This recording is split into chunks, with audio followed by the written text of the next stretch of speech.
Hi, everyone. My name is Jeff Klein, and I'm the Director of Structural Engineering for VHP here in Rhode Island. I'm also the President of the Rhode Island section of ASCE. I want to thank everybody for joining us remotely. While in-person events are postponed, we're happy to provide some virtual events for you. And today we're joined remotely by Cliff Schexnader, who will be presenting his topic on critical thinking in construction. A little bit about Cliff before he gets started. He received his PhD from Purdue University with his master's and bachelor's coming from Georgia Tech. Cliff's a construction engineer with over 45 years of practical experience, having worked as a field engineer, estimator, and corporate chief engineer. With McGraw-Hill, he authored 5 editions of Construction Planning, Equipment, and Methods, 2 editions of Construction Management Fundamentals, and the latest edition of Moving the Earth. Additionally, he served on active duty and in the reserves with the U.S. Army Corps, retiring as a colonel. I am pleased to introduce our speaker today, Dr. Cliff Schexnader. Thank you very much, Jeff. Appreciate it. We can take the first slide, go from here. All right, I want to talk about thinking. I can't see a show of hands if I was in the auditorium, but anyway, how many read the Iliad or any of those kinds of books? They just didn't encourage it at Georgia Tech. And I don't think they do it at many of the engineering schools. But anyway, Jove answered Neptune, you can shatter their wall. We talk about the Greeks' wall and fling it into the sea. They were trying to capture Troy. The Greeks kind of blamed the gods, the different gods, on things like I would call hurricanes. But they thought about these things, and we usually go too fast. They talked about primary forces: water, earth, light, air. Next slide. Next slide, please. Oh, yes. There it is. That's New Orleans after Katrina down there. SOS, help.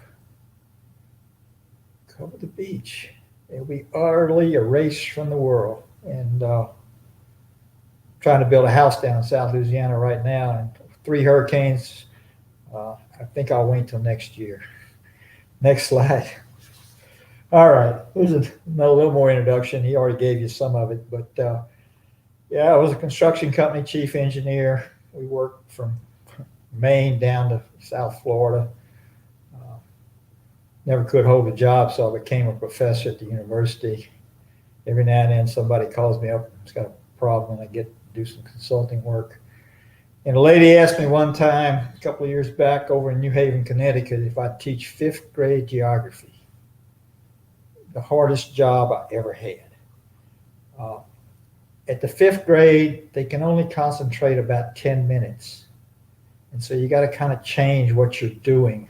I almost wonder if we never grow out of that 5th grade that we learn from our teachers, where they always change what we're looking at and everything. So anyway, let's go to the next slide. Spent a lot of time in Peru as a Fulbright teaching down there. We just tend to go too fast, and we don't think. The lady sitting up here is watching her sheep and her goats, and she's spinning her stuff to make yarn so she can knit something. That little girl's about 10 years old down there. She's putting that pattern in. She's got no blueprint or anything. She's got it all in her mind.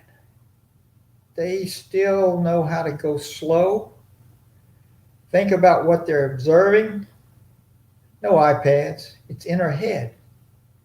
We have a hard time doing it. I almost ran over a guy this morning coming from the post office. He was doing just like this one in the picture here. He was walking across the street against the light, looking down at the iPad or whatever that thing is. Anyway, next slide. Slide. Oh yeah. We got all these new things now. We got virtual reality. We got BIM, and I highly believe in it. I use it. It's important. We got GPS. You can go to Google Earth and see lots of things you couldn't before very easily. But maybe we see these things, but we fail to think. Can you remember the slide rule? Some of you might be old enough or just got one hidden away somewhere. But anyway, the slide rule, you got an answer, but then you had to think about the magnitude of that answer. Even with these modern tools, even with BIM and GPS and the rest of it, you still need to slow down and think about what they're telling you. Slow down. Critical part of this talk is slow down. Okay, next. Slide, please. Okay. Slow down and observe. Think. Turn on your onboard computer. Turn your brain on. Don't just see it. We'll talk about that in a minute. And people. Pay attention to people. It's the people that build the project. And the projects are for people. That's your neighbors and everything when you're doing the work. So whether you're the design engineer or you're the construction engineer, these are important. Okay? But those are the points that I'd like to try to impress on you right now. Most important asset is people, though. Always take care of your people take care of you, and I'll say it again. Next slide, please. This is Aristotle, he's saying. The power of sight. Yeah, you got the eyeballs and you're looking out there, but if you're not paying attention, you're not seeing. You're no more than a statue. You're sleepwalking. And I'll bring you up some examples of that in a minute. To observe, you have to go slow. You have to pay attention to what you're looking at. You may have to pay attention if you're doing a project or if you're designing a project, not just in the morning, not just in the evening, at night. If you're doing something on the coast, you better go look at with the tide out and the tide in. You'll see different things that will help you do a better job. Next slide, please. This is from last month's presentation. When she showed us that picture, I said, what's going on? I'm embarrassed to be a construction person. This is the construction of the Hard Rock Cafe or Rock, whatever it is, in New Orleans. Now, this one guy took this picture with his camera, sent it to his buddy and said, what do you think of this? Where were the superintendents? Where were the foremen? Where was everybody else? No one else saw this? No one else questioned what it's telling you? Holy cow. Go to that next one and look what happened, just slightly after that picture. And she gave a good discussion of it last week, Norma Jean. I'm from down in that part of the world, and so it just embarrassed me. But you look at that, I mean, when you saw that stud, that reshoring stud there, bending like that, it probably took out most of the others, and it's taking it, but it tells you something. It tells you there's a lot of weight up there that we need to support, and they didn't do it. The foreman, the superintendent, the project manager was not paying attention to what's going on. Next slide. She quoted some of this last month. So they go, the feds come, the OSHA folks. The 16th floor the beams were not connected to the columns on the 15th. Holy cow. What are we doing? We have a responsibility to pay attention. What's going on? I was just embarrassed when she talked about all those people. And she said those were good companies. But it's people, and we're not listening to our people. It's pretty obvious. Okay, let's go on a couple of years back here. Next slide. This is the foundation work for the Ronald Reagan building in Washington, D.C. That's 14th Street, and the 14th Street bridge would be off to your left. And you're almost up to the mall. It's a tie-back wall.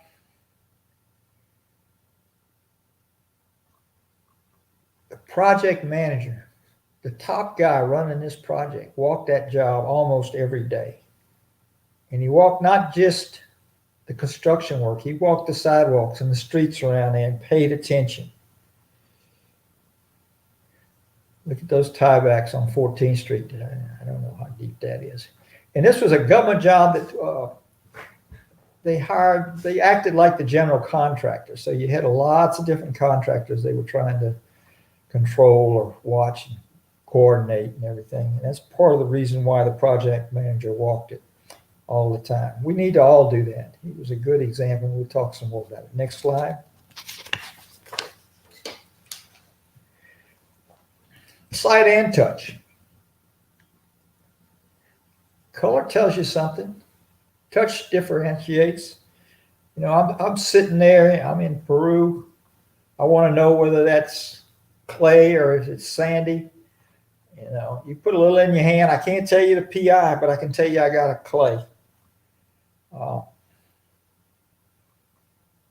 I'll tell you a story from a different type of university, but they were teaching Euclid geometry.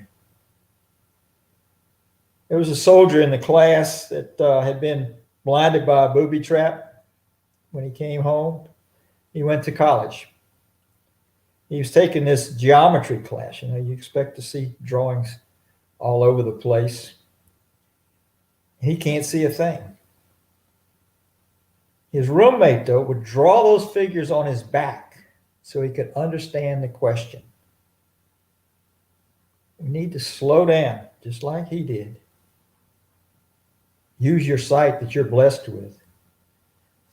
And what does it tell you? Look at the color of the materials. Look at the color of the pavement. It tells you something. All right, next slide. I can't stress this enough, and that's why I put this funny picture here. Turn on your brain. Turn on your computer, the one that's upstairs in your head.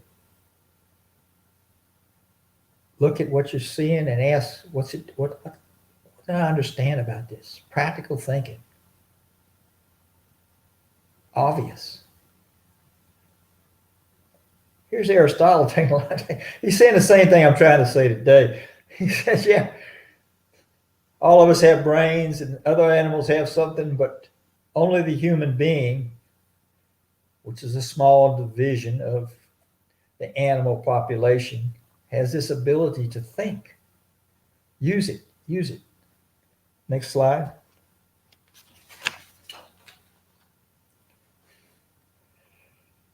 This is an ASCE talk a number of years ago, and he was right on target.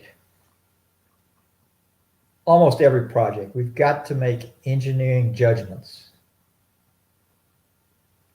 We need to define the bounds of the problem to get to a solution, cost effective, yet gives you the performance that you need for the situation. That's the thinking part of engineering. It's not just putting some numbers in a formula and calculating. Question, what are those numbers that come out? Are they valid for the situation you've got? Always, always judgment. So we're in business for. Next slide. I told you, the top man for the Reagan building, working in what do you got? It's an SES, SSS, or whatever. It's one of them high government positions. He regularly walked that job. He walked that street out there, 14th Pennsylvania Avenue. That's when they inaugurate the president. They go down that towards the White House to the Capitol and everything. And he talked to the people on the job. And maybe that's as important as your eyes. It's listening. If somebody would have listened to that fellow at the Hard Rock Cafe, maybe we wouldn't have killed 3 people.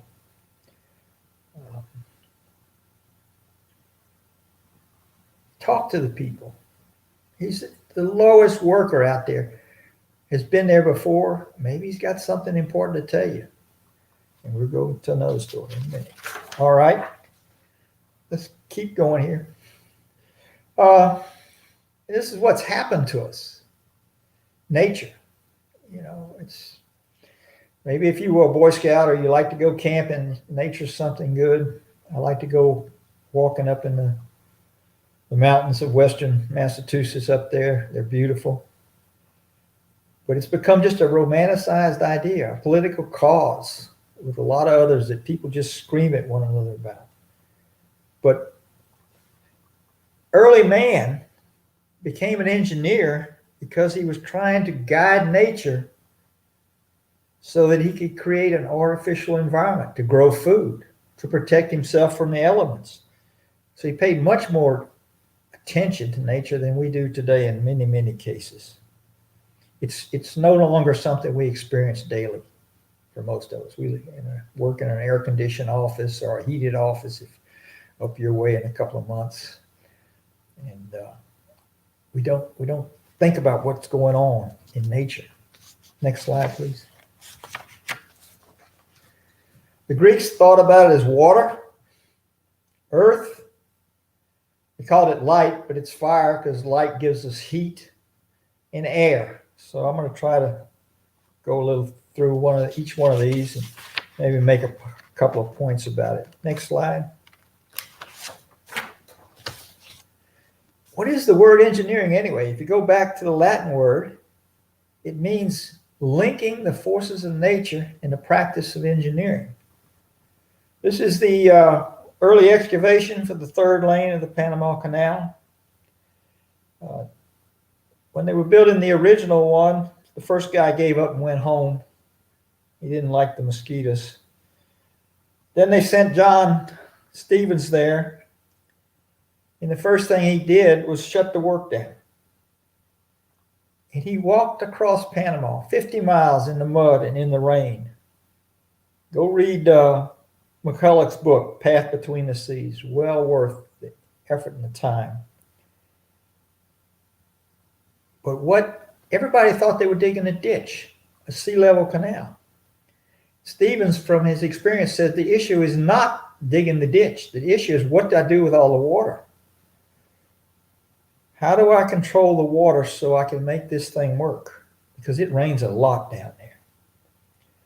He also shut the work down, and he gave his doctor, a Corps engineer or medical doctor from the Army, Gorgas, permission to try to eradicate the yellow fever. He was taking care of his people, thinking about them, improve the sanitation, improve the living space. All right, next slide. Next slide. Stevens. All right, here we go. He understood moving dirt. He'd been a railroad engineer. He organized the moving of 268 million cubic yards of excavation. And they accomplished it. But he had no experience with building locks. He had no experience with mass concrete. And what did he do? He said, hey, you need to find a new engineer that knows how to do this part, this last step. And he resigned. He stepped down. He understood what he knew and what he didn't know. And he did it for the better of the project. All right. Be a lifelong learner. Read those books, McCulloch. I'm going to put some more in here in a minute, but McCulloch's books are excellent to understand what went on. We can learn from these projects. Shame on us if we don't. Next slide. Lake Pontchartrain Causeway goes from New Orleans to Madisonville, Mandeville, Covington, Louisiana on the north side of the lake. In the old days, when it was hot in the summertime and mosquitoes in New Orleans, people would take a boat across in the summertime and go to the other side of the lake. Finally, they built this. But look at this. Look at where this is. The Gulf of Mexico is actually way down below New Orleans, at the mouth of the river. A little bit closer if you go over towards where the I-10 bridge is marked there. But think about the conditions that bridge was built under. All right, next slide.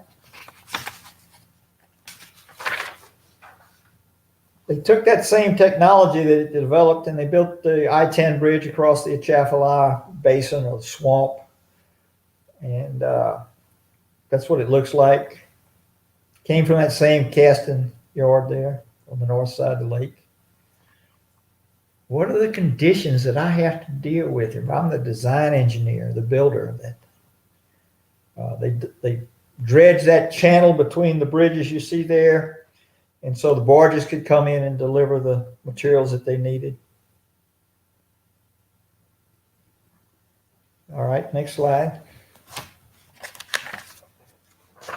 This is the casting yard at Lake Pontchartrain on the north side of the lake.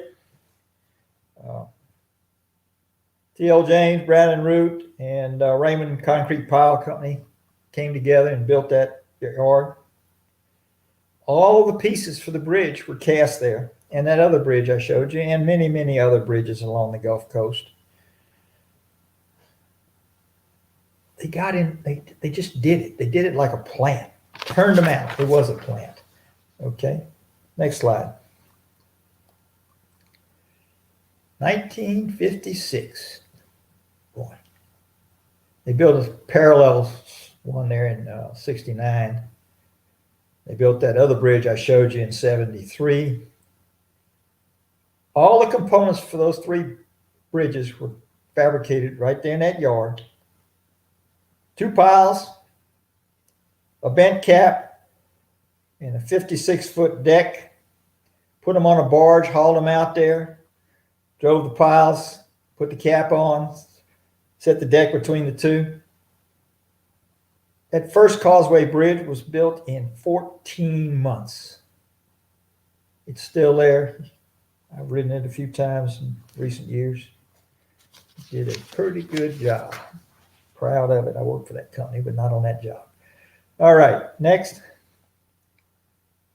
This is Mobile Bay now. What would be the difference in these bridges? Influenced the design of these bridges. This is Mobile Bay on the Gulf of Mexico, I-10 crossing. We quit thinking about what we're doing. We built the causeway, we did the Atchafalaya, we did some other small bridges around, and we quit thinking about where we were. Next slide. Hurricane Ivan, 04. God, it came in there. We'd forgotten all about location. I don't know if it was Neptune and one of those Greek gods or something, but it was a heck of a deal. All right, next slide. This is what Jove did, let Neptune do. He flung it into the sea. It's the I-10 bridge, other than the high parts that were cast in the yard and carried over there. Neptune flung those concrete decks into the sea. Whew.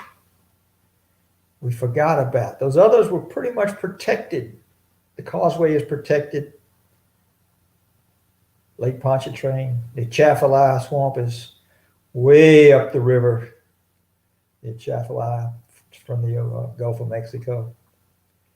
They just forgot about the difference in location, the different forces that would be there. Next slide.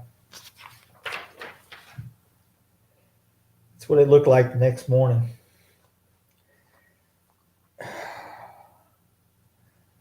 I told the contractor, get 24 days to get one of those roadways back open so we can get traffic.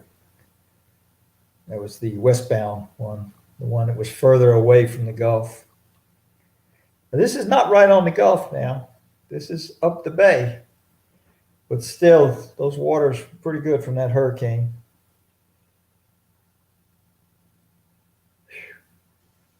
What they did, they took what was good from the Gulf side, the left side of that picture. They picked them up and they set them over there on the other side, and then they bought what I would call arrow bridges or Bailey bridges, and they finished off the gaps, and they did succeed in doing it in 24 days. It took thinking, it took establishing a camping town and everything else, but they did it. People can think when we have to.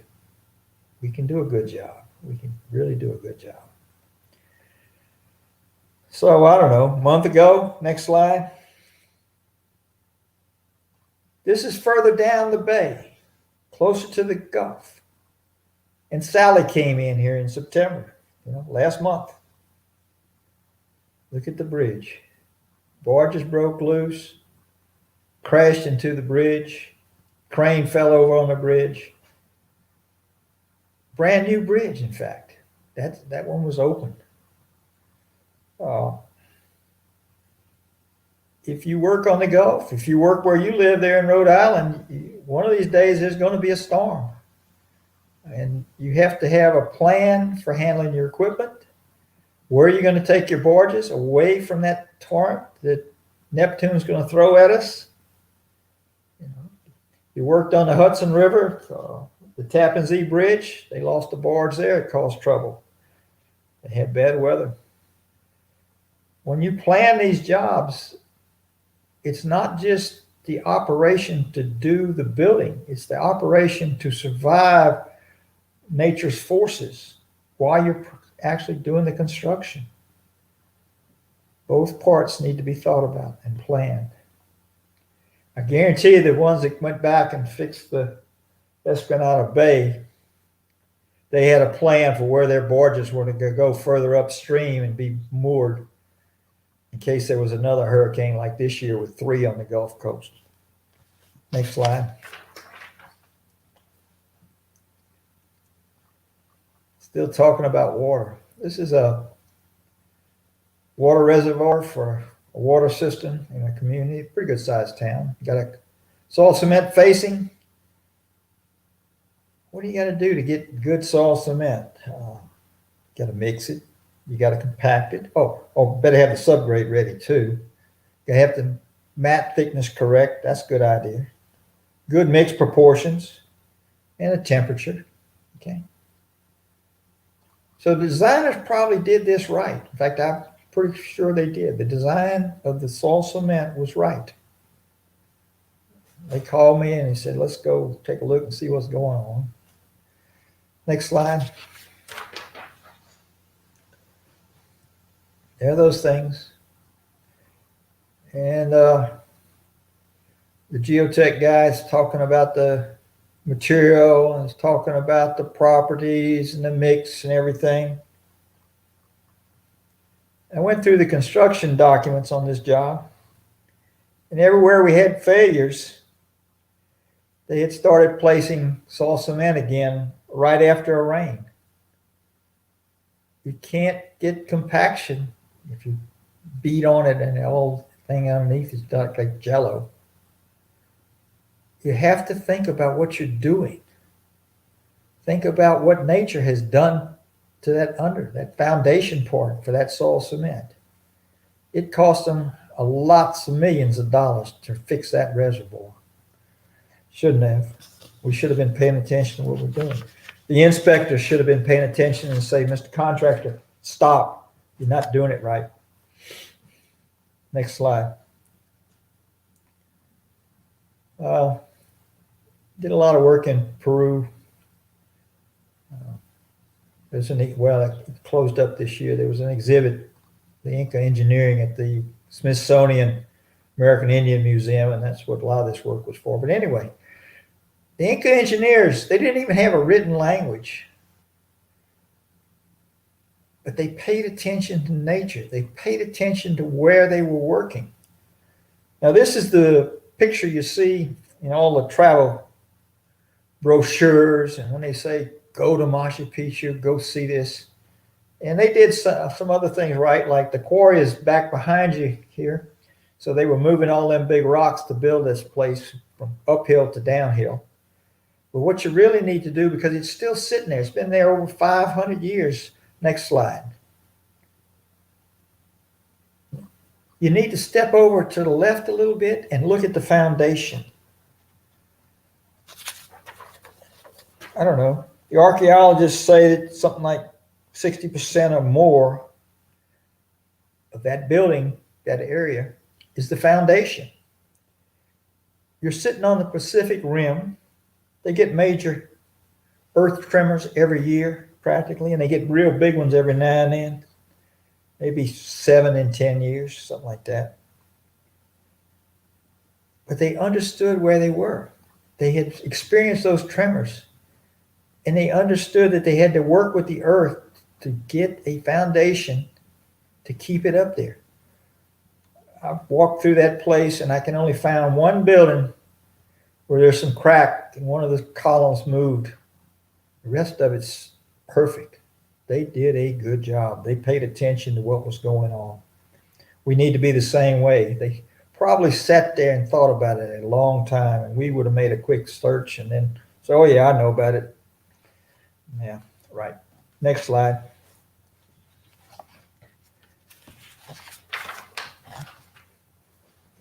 This one's down in Chile. This is the Mao earthquake of 10. All those churches, brick buildings, they're gone. They just came down. Cracks in the roads, you see there.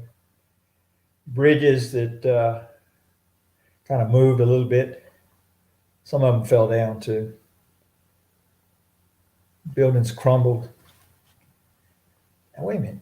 If the guys 500 years ago could do it, why can't we? Is our education bad, or are we just going too fast? Are we quitting? We didn't think. Next slide. Now this was a big earthquake. This was a little different. The ground shaking lasted for about 3 minutes. But look at the difference in those two buildings. One of them literally topped over. And the other one right there, there's about 3 floors that have got some damage. Some engineer thought about where he was working, and one of them forgot it. I walked down in the foundation area, that one that's topped over, and I did not see liquefaction. So I am still not sure why that building went over like that. But the other engineer did a better job, I can tell you that. Just, you're working in a seismic zone. You need to pay attention about those shaking forces. Next slide.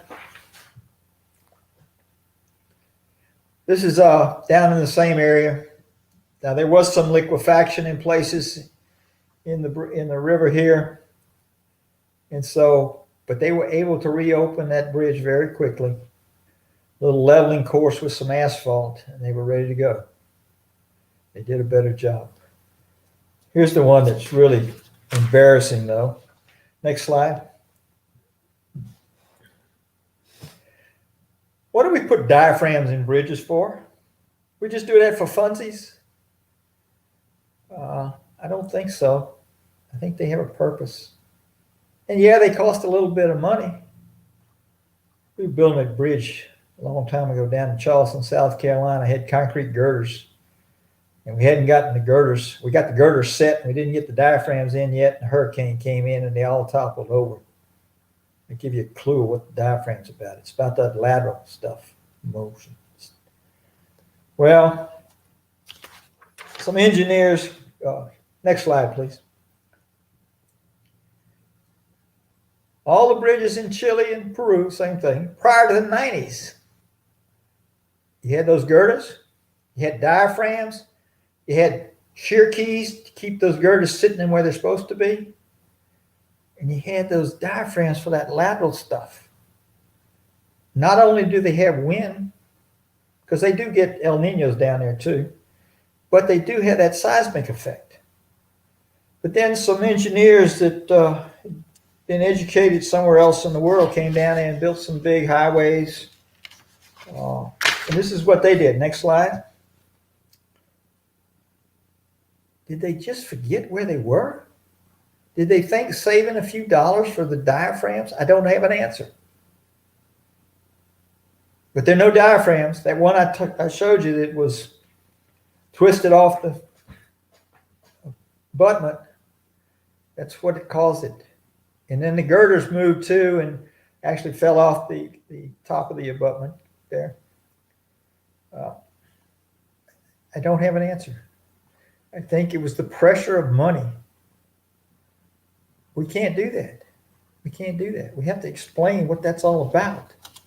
But you got to have it. That's not a savings. Next slide. This is what happened. They had some shear keys, but they were only on the outside. They had no of those diaphragms. And so the bridge literally moved over and fell off. Traffic can't get across there. And this was a PPP job. The investor put money up, the contractor built it, they're in it, and they got to run it for, I don't know, 20 years, charge tolls. Well, you're not going to get any tolls with a bridge like that, I can tell you that. Saving a few dollars and not talking about what's going on. Why we do that? We do it for a reason. Here's another example of the same thing, Earth this time. Next slide. They built the embankment steep. They didn't think about the Incas and how they did it and why. They saved a little bit of money on right-of-way for the bridge abutments. But again, it just all slid down with the earthquake. We have to think about where we are and where the nature's forces beating on our stuff. Next. Next. There we go.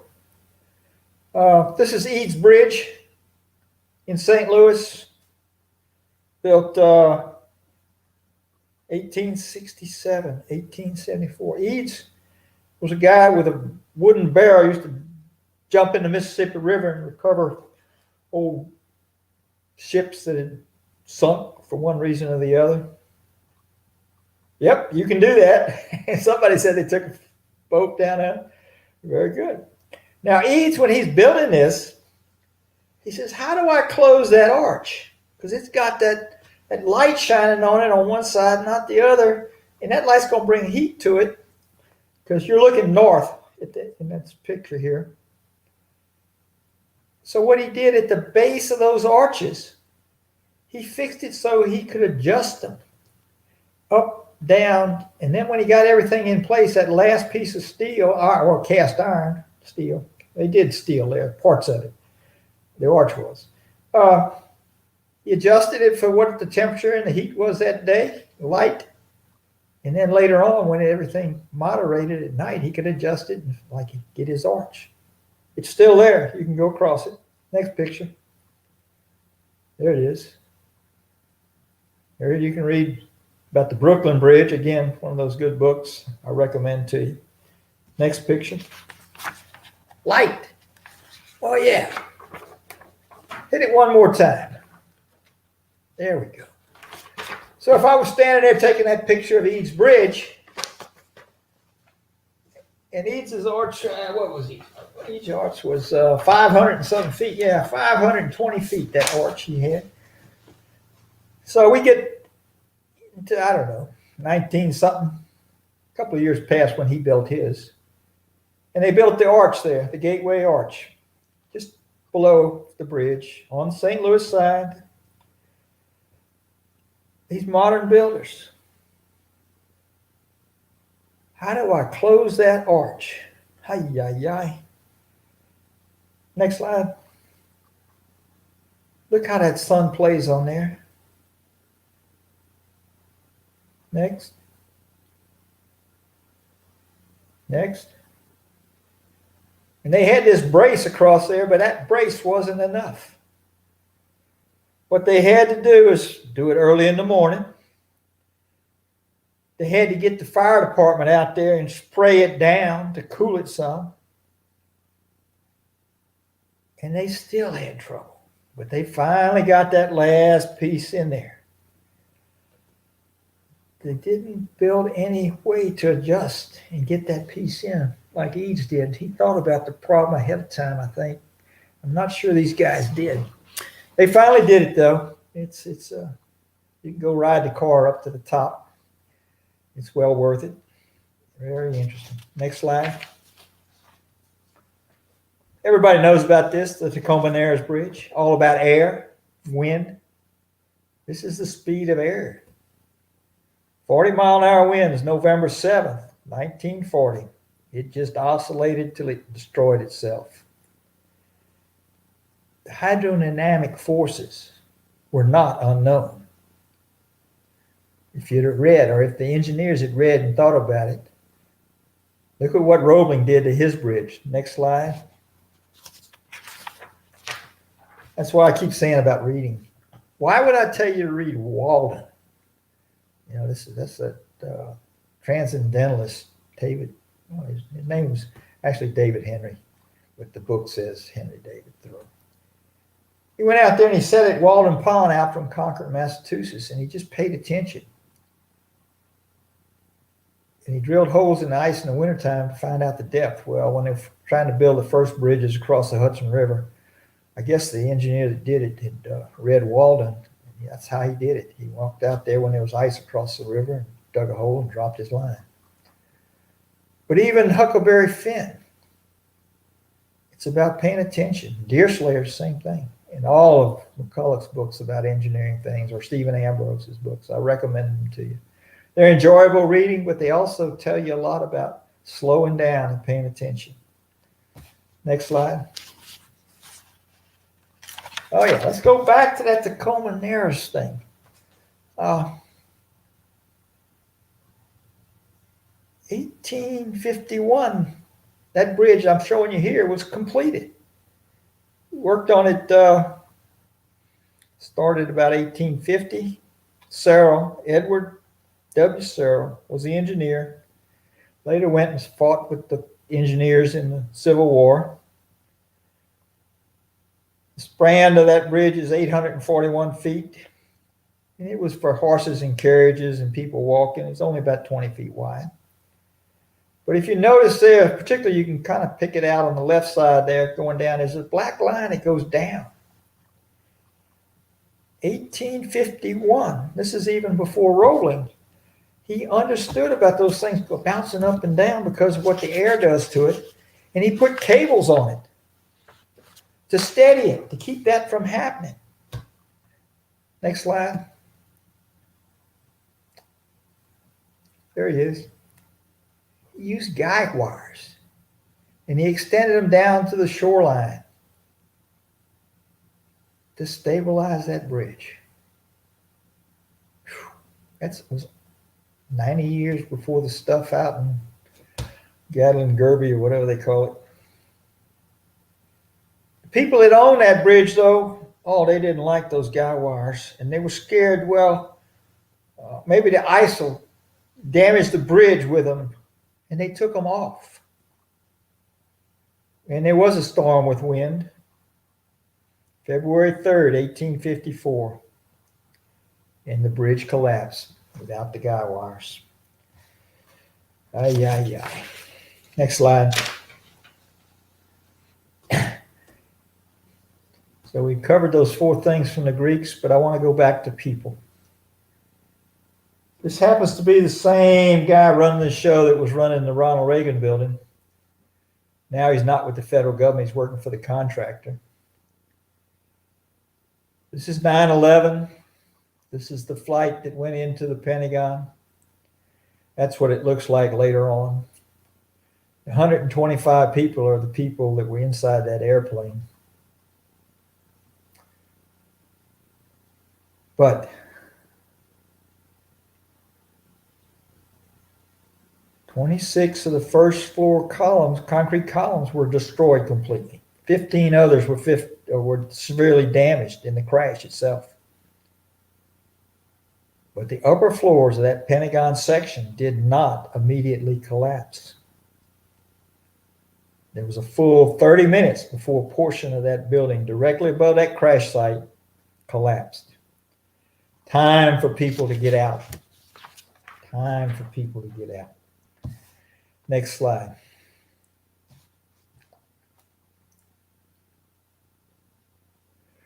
We can learn a lot by studying what it was. We already see it in publications about redundancy and ductility. But that section there was being redone. That was the quad that was being rebuilt. And one of the pieces of the rebuilding was blast windows, because the old part didn't have blast windows. So they will put blast windows in. So that's same project manager that I was talking about. He's got this meeting with all his engineers and his field engineers and his superintendents, and he's talking about, we're going to install the blast-proof windows. And the guy, what I'll call it, never spoke up in the meetings and sat in the back of the room and did calculations on his computer. You know, in the old days, he had a slide rule hanging from his belt. We'd call him a nerd. He raises his hand in this meeting, though, and he says, if we put the blast windows there, is the structural design capable of holding, withstanding, keeping them there? Oh, what a question. Thinking.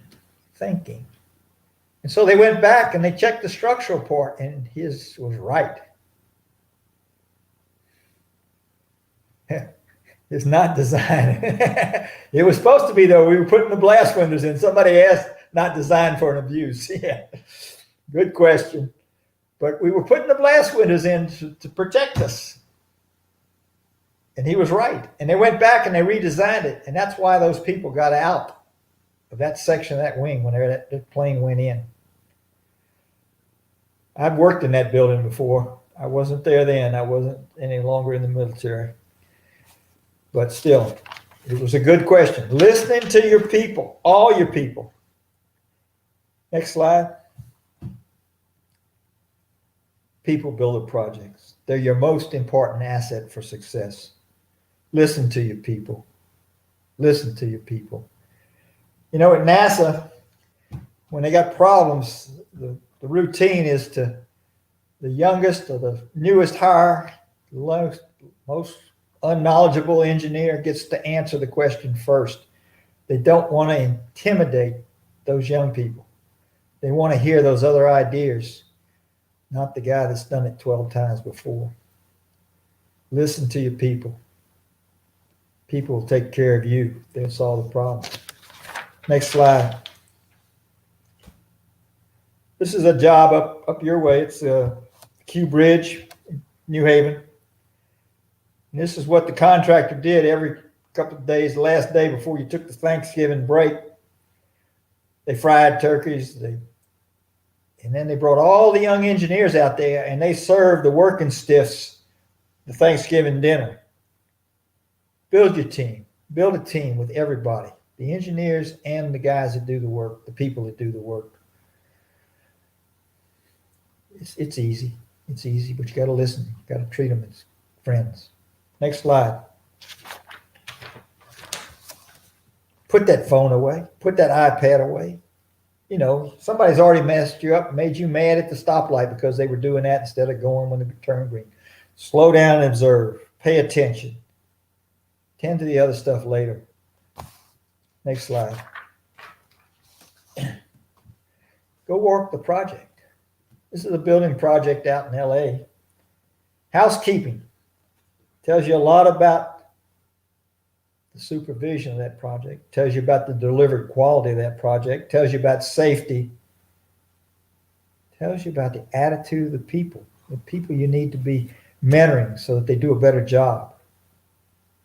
Next slide. Turn on your computer. We get so busy. Maybe sometimes I know I have to go hide somewhere. Go in early to the office and go walk the job early before anybody's there so I have time to think about what I'm looking at. Think strategically, not just the immediate problem. Think strategically. That was the other one. If you read the Iliad and the Odyssey,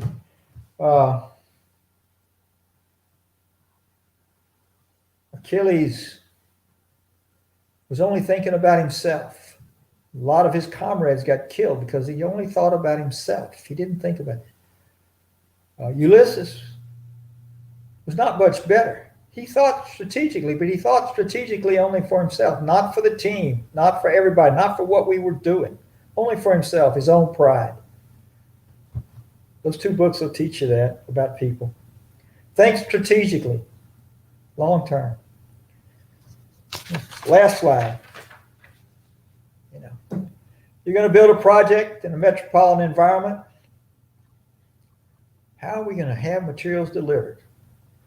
That Reagan building, trying to get concrete in at night, what they did finally is they put a batch plant down in the basement of the building, and they bring the materials in, the stone and the cement at night. so they could operate during the day, place concrete. Okay, that's all I have. It's all yours. Questions if anybody's got any. Chad, do we have any questions? No, I don't see any questions just yet. Okay. Let me see. We can give it a minute, and in the meantime, I want to thank Cliff for your time today, and I certainly appreciate the reminder to take a breath from time to time and take a step back and make sure that you have an opportunity to think before just trying to multitask. And I know we're not all as good multitaskers as we probably think we are, so I appreciate that. Thank you for that. I'll tell you the truth. I haven't done this all the time. Like I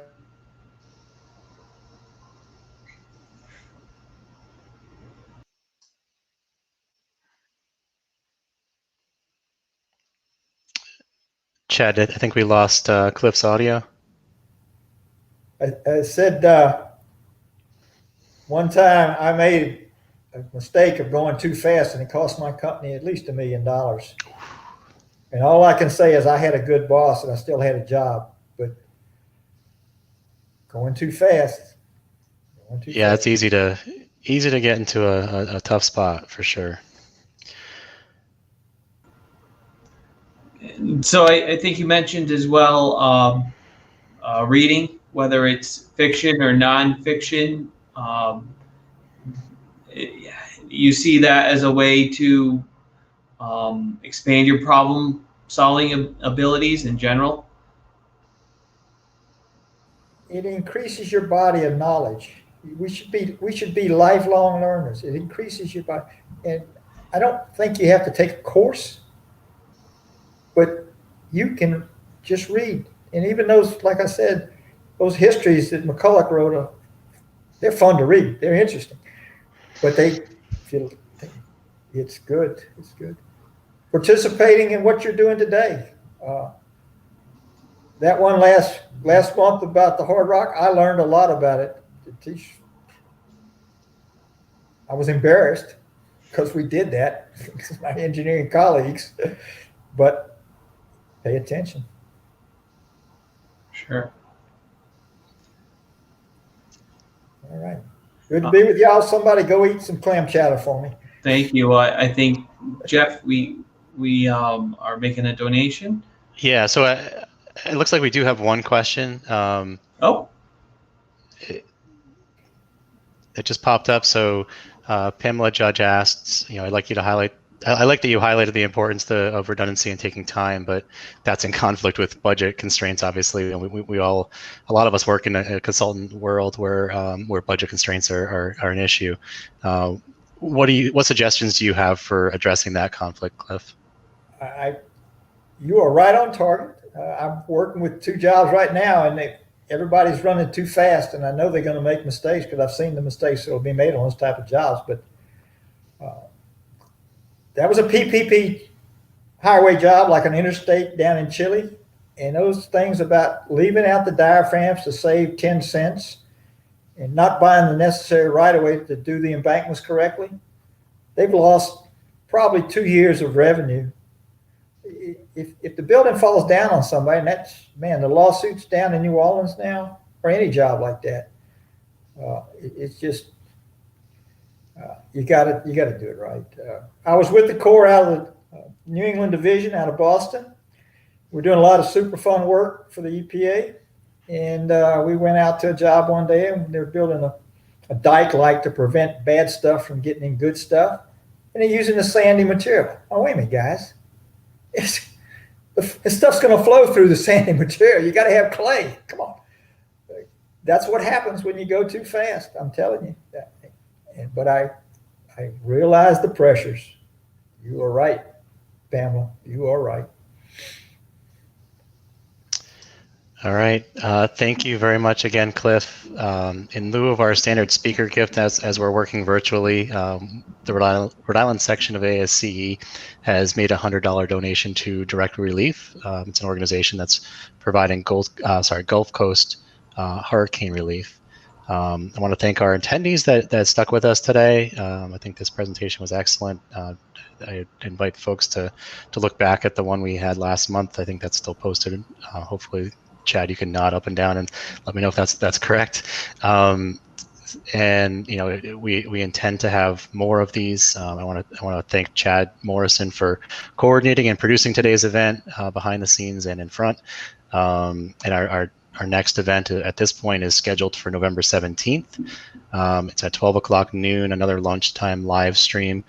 Larry Smith, locally from Rhode Island here, will be presenting on engineering ethics, always a good topic to, similar to this, kind of a reminder of doing the right thing.